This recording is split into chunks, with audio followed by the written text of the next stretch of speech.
Christopher Nolan's The Odyssey has caused controversy, and a lot of people have spoken out about casting. Lupita Nyong'o is Helen of Troy. Some people are upset. And a letter to Hollywood, an open letter to Hollywood and Nolan's The Odyssey cast. This is from it's the Greek Times. Let me put up this story here. Okay. I'll subscribe to your newsletter later. Here it is. Greek City Times, a letter to Hollywood and Nolan's Odyssey cast from us, Greeks. Alan, just read the letter. No notes necessary. Okay. What does this letter say? Okay, let me pull up the letter. You could have been doing that the entire time I was talking. Because I thought it was a video or something. Sorry. Cinema has always carried the power to reimagine ancient texts, to cross borders of language and time, and to reintroduce old stories to new generations. Homer's Odyssey belongs in many ways to the shared cultural imagination of humanity. We understand the ambition behind bringing it to screen on this global scale and recognize the artist's tradition of reinterpretation that has surrounded these epics for centuries. But we also ask you to consider something that is often overlooked in modern retelling of Greek stories. Greek people do not appear after the age of myths. Greek culture was not frozen in classical marble. Greek language was not extinguished in antiquity. We are still here. For more than 3,000 continuous years, Greek identity has persisted through transformation rather than disappearance.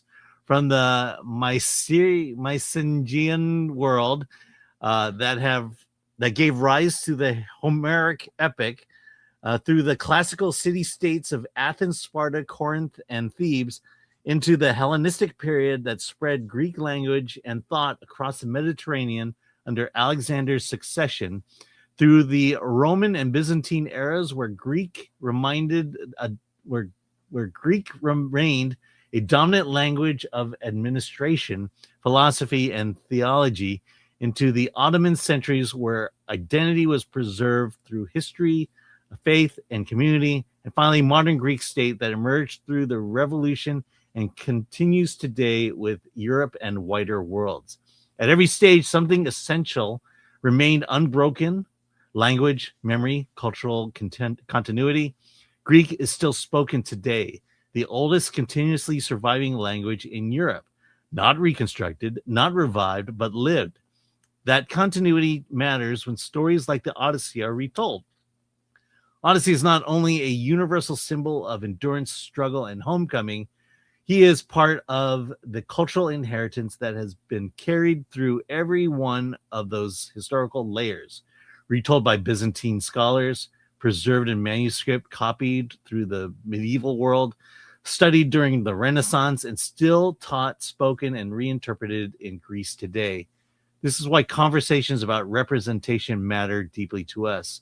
We are not asking for exclusion or limitation.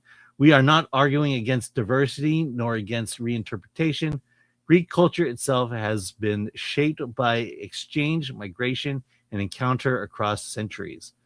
What we are asking is something simpler and more human, that when Greek stories are retold on the global stage, Greek people are not rendered invisible within them. In recent years, the film industry has rightly placed increasing emphasis on the representation, ensuring that cultures are acknowledged, voices are included, and lived experiences is not erased in the process of storytelling. Indigenous stories increasingly involve indigenous voices. Cultural consultation is becoming more standard practice. Identity is treated as part of artistic responsibility. We ask only that this awareness extend to Greek heritage as well. Not because Greek identity is fragile, because it is continuous. In discussions around the Odyssey, some have argued that mythology belongs to the world and should not be bound by cultural origin. Others see casting diversity as a reflection of a modern global audience rather than historical specificity. We understand those perspectives, but universality does not require disconnection from origin. A story can belong to humanity while still recognizing the people and language from which it first emerged. We say this not in anger, but in recognition, because too often Greek history is treated as something that ended rather than something that continued, as if Greece existed only in the classical past, rather than through the Byzantine continuity, through the Ottoman endurance, and through revolutionary rebirth and into the present day, in cities, villages, islands, and diaspora communities across the world. So you step into Homer's world, into seas, wanderings, gods, and returning kings. We ask that you carry this awareness with you, that Greece is not only a settling in and Greek that Greece is not only a setting in antiquity, it is a living country. Greek people are not historical figures, we are contemporaries. And when future opportunities arise to tell stories from any other period of Greek history, ancient, medieval, or modern, we hope you will remember that Greek heritage is not absent from those stories. It is present, living, and still speaking for itself.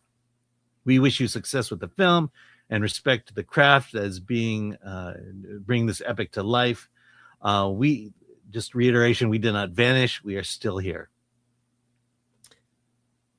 Well, there you go. It won't do anything. This is too little too late. Yeah. You know, the movie's made, but I wonder if, you know, we've seen so many movies recently that put a little disclaimer at the beginning. This was wrong then and it's wrong. When I saw Gone with the Wind, they said these portrayals, it was wrong then, it's wrong now. Like, we've seen a lot. Will there be a little disclaimer that this is a modern interpretation? We respect the Greek people. There were these Greeks involved. Like, will they add something like that? Is this controversy boiling up? This isn't some, you know, this isn't something that can be dismissed as a fringe group. These are Greek people speaking on behalf of their culture. Will anything happen? Yeah. Are you saying that the Odyssey should have a land acknowledgement? Maybe an acknowledgement that this is a modern interpretation. I don't know. I just feel like we're playing these stupid games. Things always go one way. We know what way that is. And people are over it. And I don't think they want to support films, you know, for good or bad, that play this game. That's being the game that's being forced. Yeah. I mean, the irony is clear. You know, it's a Greek story, yet you have no Greeks. But of course, Helen of Troy could be black. And that's what it is.